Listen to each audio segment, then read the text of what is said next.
Los cantores rusos de Iván Turgenev. La aldehuela de Kolotova era, en otro tiempo, propiedad de una anciana a quien le habían puesto el sobrenombre de la Esquiladora, debido a su carácter ávido y de empresa. Ahora pertenecía a un alemán de Petersburgo. Construida sobre un montículo, la atraviesa un horrible barranco que forma el medio de la calle. Las aguas de la primavera y el otoño se juntan en la concavidad del barranco y separan el caserío en dos partes próximas, pero muy diferentes. No se puede echar un puentecillo sobre tal especie de río cuyo lecho de arcilla está encajado a gran profundidad. Aunque el aspecto del paraje nada tiene de agradable, no hay habitante de los alrededores que no conozca la aldea y no venga con frecuencia a ella. Al comienzo del barranco hay una casita aislada de la población. Una chimenea remata su techo de paja, tiene una sola ventana que se abre hacia el lado del barranco y en el invierno, cuando la luz de adentro pasa a través de sus cristales, parece un ojo de miradas penetrantes. Se la ve desde lejos, sirve a guisa de estrella conductora a los viajeros cuando hay niebla y tiempo brumoso. Esta isba no es otra cosa que una taberna o un pritini, como dicen en el país. Encima de la puerta hay una tabla pintada de azul. El aguardiente que allí se despacha, aunque tan caro como en cualquier parte, es el artículo más acreditado en toda la región y por eso el propietario Nikolai Ivanich siempre tiene muchos clientes. Es un hombre forzudo, de mejillas frescas y coloradas. Ahora está algo grueso, sus cabellos flanquean y los rasgos de su cara están hinchados por la grasa, pero conserva un aire de gran benevolencia. Hace más de 20 años que habita en el caserío. Es muy listo y posee el don de atraer a los parroquianos, sin gastar nunca amabilidades extraordinarias. Le gusta a la gente estarse allí bajo su mirada paternal y cortés. Tiene finura, es escrutador, conoce a fondo a cuantos lo rodean y la vida que llevan, pero nunca se daría a repartir censuras y halagos. Permanece tranquilamente a la sombra, detrás de su mostrador. Cuando la taberna está vacía, se sienta a la puerta y traba conversación con los transeúntes. Ha visto y observado mucho. Conoció a tantos gentiles hombres que venían a proveerse de aguardiente en su casa. ¿Cuántos se han arruinado? ¿Cuántos han muerto? Las autoridades civiles lo respetan y el Stanovoy nunca pasa delante de su isba sin entrar a saludarle. ¿Verdad que se le deben servicios? Hace algún tiempo detuvo a un ladrón y lo obligó a devolver lo que había robado.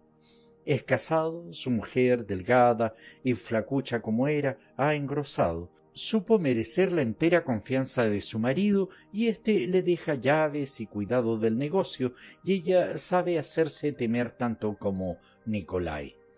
Tienen hijos todavía pequeños pero ya inteligentes y astutos, como lo denuncia su cierto aspecto de zorros. Un día, al empezar la tarde, caminaba yo por lo alto del barranco. Era el mes de julio y hacía un calor tórrido. Volaba en los aires un polvo blanco que sofocaba. Los cuervos, erizadas las plumas, entreabierto el pico, parecían implorar caridad. Solamente los gorriones no dejaban su criterio y se perseguían, piando con la vivacidad de siempre. Me moría de sed.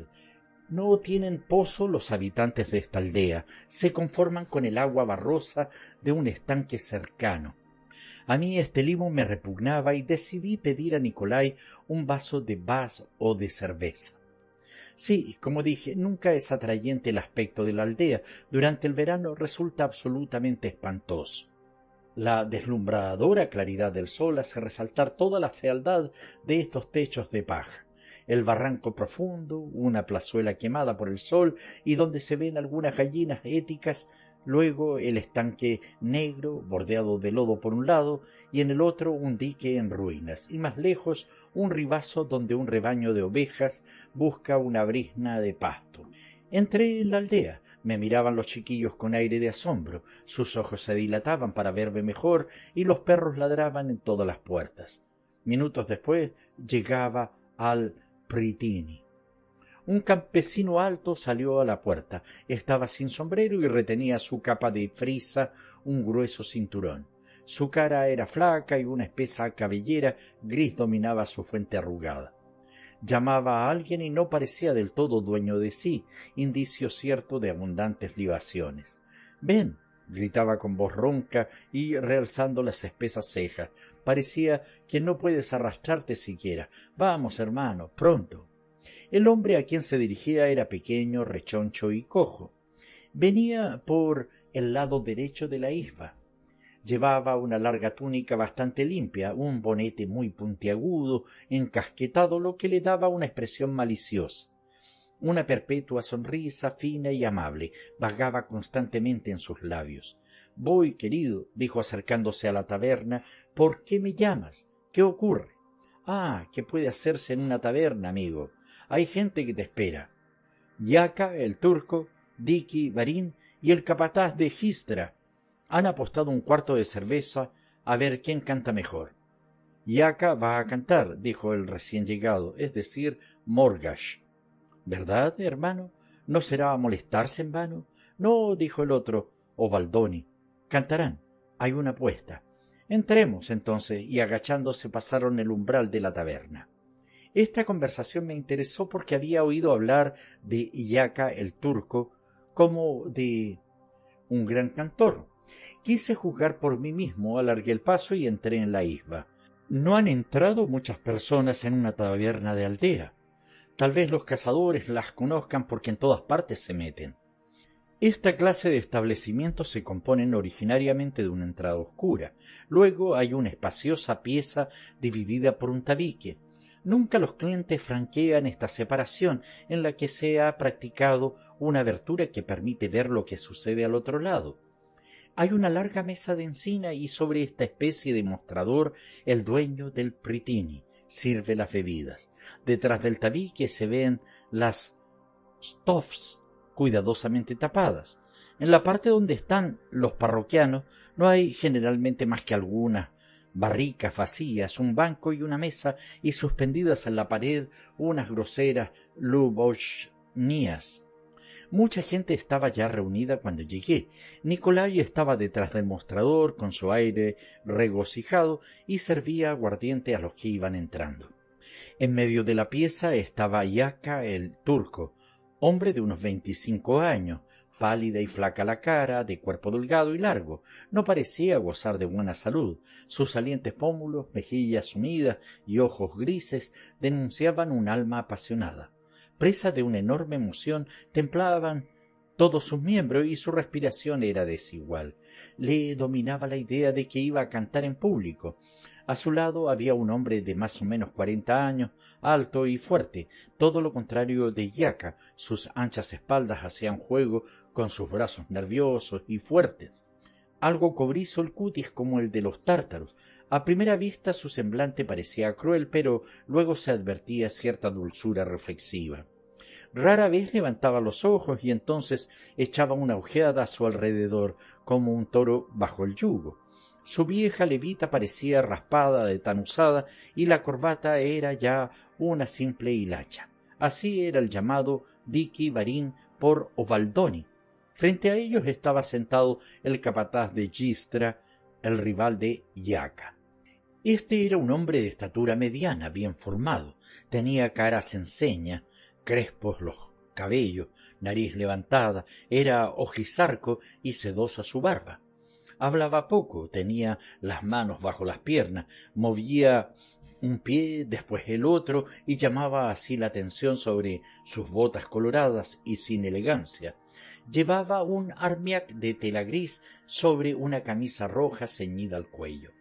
A través de la ventana penetraban pocos rayos de sol, pero eran tales en la isba la oscuridad y la humedad que no se advertía aquella luz. El calor sofocante del mes de julio se transformaba allí en una atmósfera de frescura húmeda que le envolvía a uno como a una nube. Mi llegada molestó al principio a los parroquianos de Nicolai, pero como vieron que éste me saludaba, todos se inclinaron. Fui a sentarme en un rincón al lado de un campesino andrajoso. —Vamos —gritó Baldoni, después de haber vaciado de un sorbo su copa de aguardiente, y añadió algunas palabras extrañas—. ¿Por qué no se comienza? ¿Qué dices, Yaka? —Sí, que empiece —dijo Nicolai. —Eso quiero yo —dijo el capataz de Gistra, y sonrió con suficiencia. —Yo también —respondió Yaka—, empecemos enseguida. —Vamos, hijos —dijo Morgage con voz de falsete—, hay que comenzar. —Ya es tiempo —exclamó Dick Ivarin. Yaka se estremeció. El capataz, poniéndose en pie, tosió para tomar aplomo y preguntó a Dick Ivarin con voz alterada: —¿Quién ha de cantar primero? —Tú, hermano, tú —le gritaron al capataz. Movió éste los hombros y miró hacia el techo, callado, con actitud inspirada. Dick Ivarin propuso: —Que se eche la suerte y se ponga el cuartillo de cerveza en la mesa. Nicolai se agachó, levantó del suelo la medida indicada y la puso en el mostrador. Dick Ivarin, mirando a Yaka, lo interpeló: —Pues bien. El joven se hurgó los bolsillos, sacó un copec y le hizo una marca. El capataz extrajo una linda bolsa de cuero y sacó una moneda nueva, y ambas piezas se echaron en el mísero casquete de Yaka. Morgage metió la mano en el casquete y sacó la moneda del capataz. Suspiró la asamblea. Al fin se empezaría. —¿Qué voy a cantar? —Lo que tú quieras —se le replicó—. Nosotros vamos a juzgar honradamente. —Permítaseme toser un poco para aclararme la voz. —Acabemos, —gritó la asamblea—. Despáchate. El paciente miró hacia arriba, suspiró, removió las espaldas y dio algunos pasos hacia adelante. Antes de relatar la lucha entre ambos cantores, conviene conocer el carácter y los hábitos de los personajes que principalmente intervenían en la escena. A Obaldoni, cuyo verdadero nombre era Eugraf Ivanov, lo llamaban así los campesinos debido a su aire insignificante y siempre alterado. Era un picarón, un Voroni, despedido por su amo y que, sin un centavo en el bolsillo, se arreglaba para llevar una vida alegre. Tenía amigos, decía él, que le proveían de té y de aguardiente. Cosa falsa, porque Obaldoni no era de trato tan agradable que se le pudiese hacer regalos. Más bien fastidiaba con su charla continua, su familiaridad confianzuda y sus risotadas nerviosas. No sabía cantar ni bailar, nunca salió de su boca una palabra inteligente, y en las reuniones los campesinos estaban acostumbrados a verles y soportarle como un mal inevitable. Solamente Dick Ivarin tenía sobre él alguna influencia. Nada se parecía Morgage a su camarada. Le habían puesto injustamente ese nombre, ya que no guiñaba los ojos. Bien es verdad que en Rusia hay tanta inclinación a poner apodos que no siempre resultan exactos. Pese a todas mis investigaciones enderezadas a conocer el pasado de este hombre, ciertos periodos de su vida me son absolutamente desconocidos y no creo que los habitantes del país tengan más noticias que yo. Supe que había sido en otro tiempo cochero de una anciana señora y se había escapado con el par de caballos que le habían confiado. No se avino a los fastidios de la vida errante y al cabo de un año volvió todo maltrecho a echarse a los pies de su ama. Varios años de vida ejemplar hicieron olvidar su falta y hasta concluyó por congraciarse de nuevo la voluntad de la anciana, y ésta lo hizo su intendente. Después de morir su ama se halló, no se sabe cómo, emancipado de la servidumbre, inscrito entre los burgueses. Se convirtió en colono, comerció y al poco tiempo tenía una pequeña fortuna. Es hombre de gran experiencia que sólo obra por cálculo y en beneficio propio.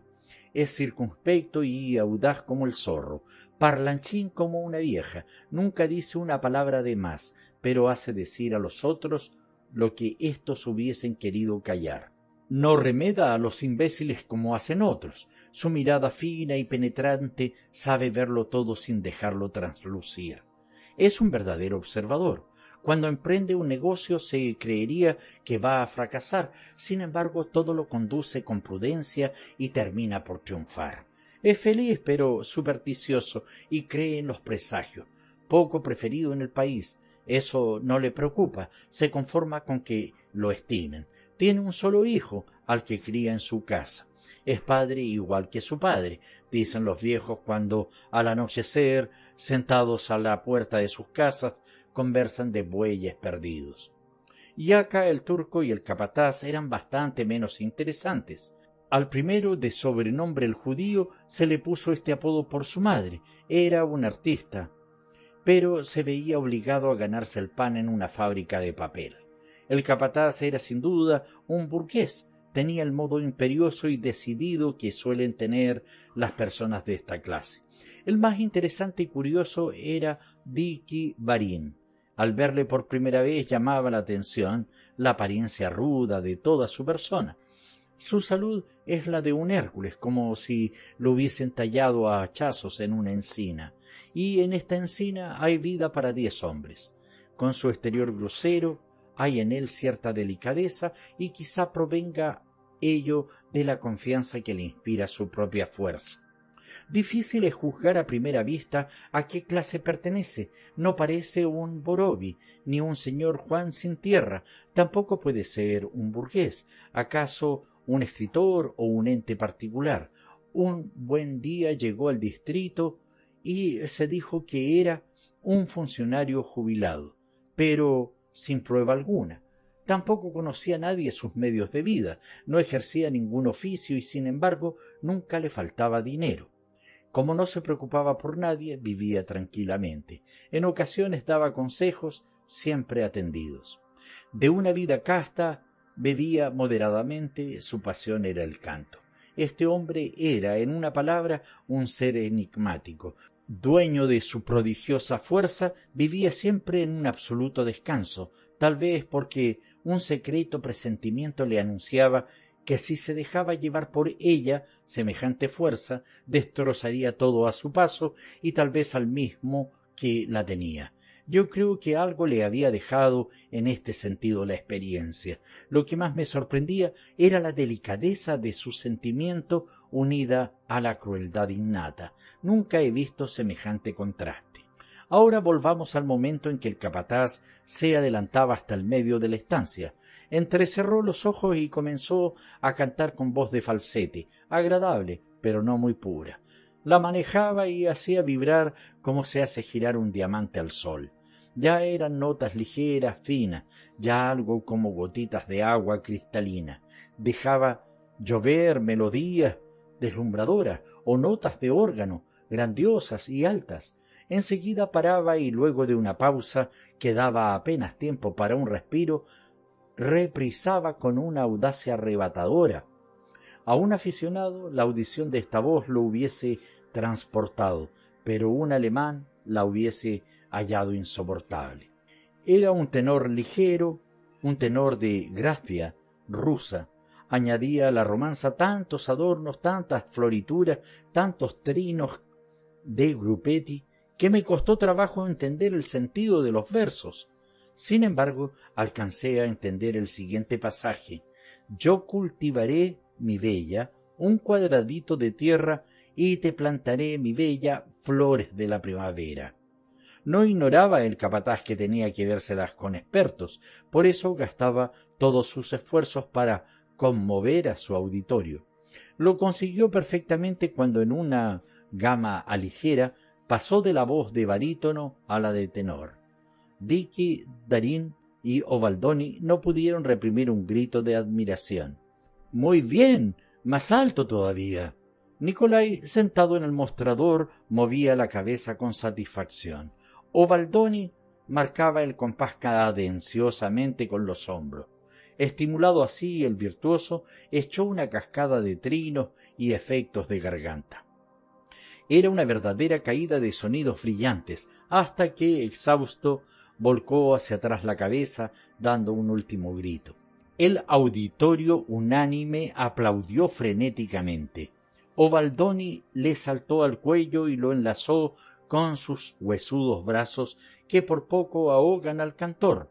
La cara hinchada de Nicolai enrojeció juvenilmente e Yasca exclamó como loco. «¡Ah, el bravo! qué bien ha cantado. Mi vecino, el campesino andrajoso, decía golpeando la mesa con el puño. Qué bien estuvo, endiabladamente bien, y escupía.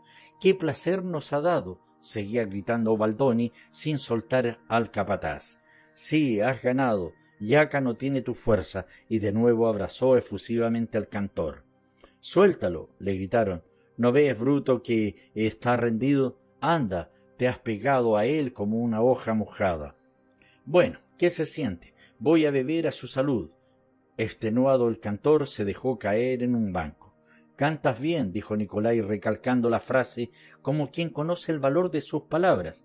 Ahora vamos a oír a Jaca. Sí, ha cantado muy bien, exclamó de pronto Polecca, la mujer del tabernero. Ah, esa cabeza cuadrada de Polecca, dijo Baldoni. ¿Qué te pasa, Polecca? Dicky Varín lo interrumpió. Insoportable bestia, vas a callarte. Yo no hago nada, rezongó Baldoni. Sí, solamente que... Basta, cállate. Y Varín se dirigió a Jaca. Empieza, hermano. No sé lo que es, pero tengo algo aquí en la garganta. No puedo. Nada de remilgos, dijo Nicolai, y procura cantar tan bien como el capataz. Se quedó Jaca durante un rato con la cabeza entre las manos. Luego se recostó en la pared. Tenía el rostro pálido como el de un muerto y los ojos abiertos a medias. Lanzó un largo suspiro y empezó. Primero fue un sonido débil, tembloroso, algo como un vago y lejano eco. Produjo una singular impresión. Siguió un sonido más amplio, más atrevido, con admirable destreza. El artista abordó el tono alto, sabía gobernar su voz e hizo vibrar las notas con extraordinario talento. Todos nos maravillamos cuando entonó este canto melancólico. Muchos senderos llevan al bosque florecido. Estas palabras hicieron gran efecto. Rara vez había oído una voz tan bella expresar tan bien los acentos de la pasión y de la desesperación, de la calma y de la dicha. Era realmente un canto ruso, una romanza que tocaba el corazón. Jaca se animaba más y más, se dejaba llevar por la inspiración que lo dominaba y que comunicaba a sus oyentes. Recordé un día en que yo estaba a la hora de la pleamar en una playa donde las olas venían a deshacerse tumultuosamente. Una gaviota de blancas alas bajó a posarse cerca de mí. Estaba vuelta hacia el mar, cubierto de púrpura, y de cuando en cuando abría sus grandes alas como saludando a las olas y al disco del sol. Este recuerdo acudió en mi memoria mientras miraba a Jaca, inmóvil ante nosotros y dando toda su alma en la voz y encantándonos con sus hermosas melodías. Cada una de sus graves notas tenía algo de grande, de vago, como el horizonte de nuestras estepas. Ya me subían las lágrimas a los ojos cuando alguien empezó a sollozar cerca de mí. Me di la vuelta. Era la mujer de Nicolai, que lloraba apoyándose en la ventana. Jaca miró hacia ella y desde ese momento su voz fue aún más bella y arrebatadora. Estábamos todos sobreexcitados. No sé cómo habría concluido aquello si el cantor no se hubiese parado en medio de una nota alta. Nadie se movió, nadie dijo una sola palabra. Jaca nos había transportado a un mundo nuevo. Jaca, dijo al fin Dicky Varín poniéndole una mano en la espalda. Pero no pudo decir más. El capataz levantándose se aproximó y balbuceó penosamente. Eres tú, ganaste, y enseguida salió afuera. Apenas se hubo marchado el encantamiento en que estábamos sumergidos empezó a disiparse. Baldoni dio un salto procurando reír y agitando sus largos brazos. Morgage felicitó al artista y Nicolai no pudo menos que ofrecer un segundo cuartillo. Dicky Varín era feliz y la sonrisa que vagaba en sus labios contrastaba singularmente con la expresión habitual de su rostro. En cuanto al campesino de los andrajos, lloraba como un niño y de cuando en cuando le oímos exclamar: «Que sea yo un hijo de perra si éste no ha cantado bien». El cantor gozaba su triunfo, hizo que buscaran al capataz, pero no se le encontró. Obaldini llevó a Jaca hasta el mostrador clamando: «Sigue cantando, canta hasta la noche».